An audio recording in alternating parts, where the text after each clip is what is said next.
اب یہ وہ آیت آ رہی ہے جو قرآن حکیم میں ایک یونیک آیت ہے. اس آیت کا مزاج ہی بالکل الگ ہے, اور یہ وہ آیت ہے جو آیت بار بار ان لوگوں کو سنانے کی ضرورت ہے کہ جنہوں نے بزرگی کا معیار جو ہے وہ کشف, کرامات, معجزات اور اس طرح کی چیزوں کو رکھ لیا ہے کہ ما فوق الفطرت کوئی چیزیں ہو جائیں, کوئی فزیکل فینومینا آف نیچر کو توڑنے والے معاملات ہو جائیں.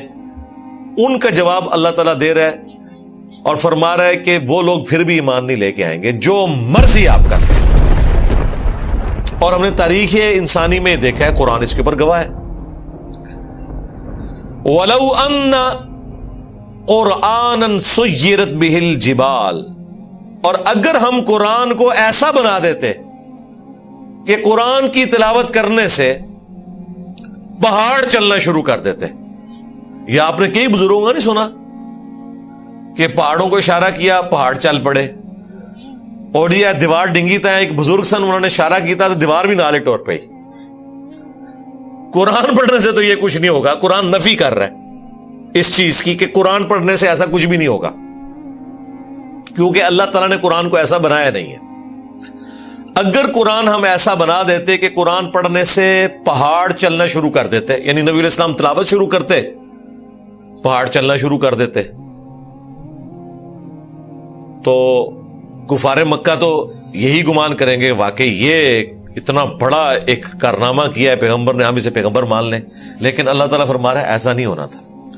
اگر قرآن پڑھنے سے پہاڑ چلنا شروع کر دیتے, او قطعت بہ الارض, یا اس کے اثر سے زمین پھٹ جاتی, کہتے ہیں نگاہ ماری دیا کر دیتا.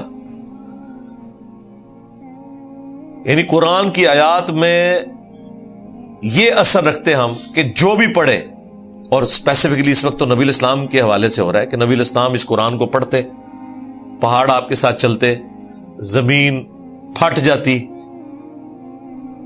اگر ہم اس کو بنا دیتے ایسا, او کلم بہ الموتى, یا قرآن پڑھنے سے مردے باتیں کرنا شروع کر دیتے. یہی چیزیں چاہیے نا آپ کو, اور کیا چاہیے؟ اشارہ کرو پہاڑ چلنا شروع کر دیں, بلڈنگیں ادھر کی ادھر ہو جائیں, زمین پھٹ جائے, دشمنوں کی طرف دیکھ کے قرآن پڑھے اور دشمنوں کی پوری فوجیں جو ہیں زمین میں دھس جائیں. زمین پھٹ گئی تو ظاہر فوج دھس گئی, لڑائی کرنے کی ضرورت ہی کوئی نہیں. آج کے اس دور میں بھی اگر فوج زمین میں دھس جائے تو آپ جنگ جیت کے, اور مردے کلام کرنا شروع کر دیں تو بھائی آپ کا تو بدترین مخالف بھی آپ کو پیغمبر مان لے گا. تو کیا جیزس کرائسٹ کو پیغمبر مان لیا تھا یہودیوں نے؟ وہ تو مردوں کو بھی زندہ کرتے تھے اللہ کے اذن سے, مٹی کی مورت میں پھونک مارتے تھے, پرندہ بن جاتی تھی اللہ کے اذن سے. تو کیا اس وقت کے یہودیوں نے اسلام قبول کیا؟ صرف 12 حواری تھے جیزس کرائسٹ کے جنہوں نے عیسیٰ ابن مریم کو مانا, باقیوں نے تو قتل کے فتوے جاری کر دیے. وہ تو اللہ تعالیٰ نے انہیں بچا لیا, ادروائز انہوں نے تو سولی دے دیا تھا. تو اللہ تعالیٰ ہمارا ہے کہ اگر مردے بھی کلام کرنا شروع کر دیتے, پھر بھی اینڈ رزلٹ یہ تھا بل للہ الامر جمیعا, تب بھی سارا اختیار اللہ ہی کے پاس ہونا تھا. ان چیزوں نے ان کی ہدایت کا کوئی فیصلہ نہیں کرنا تھا جب تک کہ اللہ تعالیٰ کسی کو زبردستی ہدایت نہ دینا چاہے. اس میں کوئی جبریہ کے عقیدے کو سپورٹ نہیں مل رہی ہے کہ اللہ تعالیٰ یہ بتانا چاہ رہا ہے کہ قرآن سے یہ معجزات بھی ہو جائیں تب بھی اللہ جسے چاہے گا ہدایت دے گا اور جسے چاہے گا گمراہ کر دے گا. یہ نہیں اللہ بتانا چاہ رہا. اللہ تعالیٰ یہ بتانا چاہ رہا ہے کہ جن لوگوں نے اتنے دلائل دیکھ کر بھی حق قبول نہیں کرنا نا, انہوں نے پھر بھی حق قبول نہیں کرنا تھا. ہاں اگر زبردستی حق قبول کروانا ہو وہ بھی ان معجزات کے ذریعے نہیں ہونا تھا, وہ پھر اللہ ہی ہے کہ کسی کو زبردستی ہدایت دے دے. تو زبردستی تو اس نے نہیں دینی, سیدھی سی بات ہے. افلم یئس الذین آمنوا ان لو یشاء اللہ, کیا نہیں جانتے وہ لوگ جو ایمان لے کر آئے ہیں کہ اگر اللہ تعالی زبردستی کرنا چاہتا لہدن الناس جمیعا، تو پھر ساری انسانیت کو ہدایت پہ اکٹھا کر دیتا۔ مراد کیا کہ اللہ تعالیٰ کو زبردستی گمراہ کرنا چاہتا ہے؟ نہیں،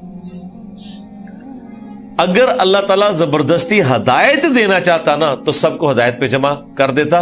اور یہ بات بتانے کا مقصد یہ ہے کہ کوئی شخص یہ نہ سمجھے کہ کائنات تو اللہ نے بنائی تھی، مخلوق تو اللہ کی تھی اور پیچھے شیطان کے چل پڑی، تو الٹیمیٹلی شیطانی طاقت جیت گئی، رحمانی طاقت ہار گئی۔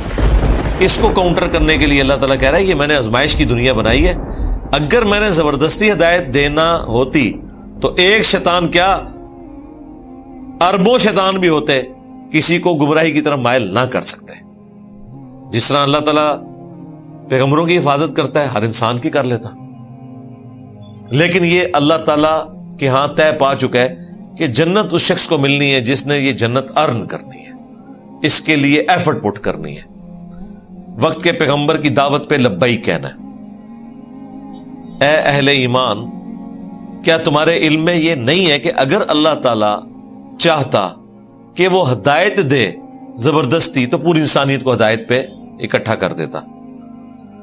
وَلَا يَزَالُ الَّذِينَ كَفَرُوا تُصِيبُهُمْ بِمَا صَنَعُوا، اور کفار اس حالت میں رہیں گے کہ انہیں آئے دن کوئی نہ کوئی عذاب ملتا رہے گا، تکلیف ملتی جائے گی۔ بِمَا صَنَعُوا قَارِعَ، انہیں تکلیف پہنچتی رہے گی ان کے کرتوتوں کے بدلے میں۔ او تحل قریبا من دارہم، یا انہیں کوئی مصیبت ان کے گھروں میں، حتی یأتی وعد اللہ، یہاں تک کہ وہ پھر آخری وعدہ اللہ کا سچا آ جائے گا۔ انبیاء کے انکار کرنے پہ دنیا کا عذاب، یا ان پہ موت کی شکل میں آخرت کا عذاب سٹارٹ ہو جائے گا۔ ان اللہ لا یخلف المیعاد، بے شک اللہ تعالیٰ اپنے وعدے کے خلاف نہیں کرتا۔ یہ وعدہ اللہ نے کس سے کیا ہوا ہے؟ مسلمانوں سے بھی اور کافروں سے بھی۔ مسلمانوں سے یہ وعدہ کیا ہے کہ دنیا میں جتنی بھی تکلیف کاٹو گے نا، اگر تم نے میرے پیغمبر کی اتباع کی تو ہمیشہ کی کامیابیاں تمہارا مقدر ہوں گی۔ آخرت میں میں یہ نہیں کہوں گا کہ بیڈ لک ہوگی بھی تمہارے ساتھ، یہ بیڈ لک دنیا میں بیڈ لک ہوگی، کیونکہ وہ یہ قانون جو ہے نا دنیا کے، وہ اللہ تعالیٰ نے آزمائش کے اوپر رکھے ہوئے۔ وہ بیڈ لک اس لیے ہوتی ہے کہ اس کے ذریعے اللہ تعالیٰ آزما رہا ہوتا ہے، کسی سے لے کے کسی کو دے کے، وہ اللہ کا فیصلہ ہے۔ وَلَنَبْلُوَنَّكُمْ بِشَيْءٍ مِّنَ الْخَوْفِ وَالْجُوعِ وَنَقْصٍ مِّنَ الْأَمْوَالِ وَالْأَنفُسِ وَالثَّمَرَاتِ، ضرور آزمائیں گے بھوک سے اور خوف سے اور جان اور مال میں اور پھلوں میں نقصان سے۔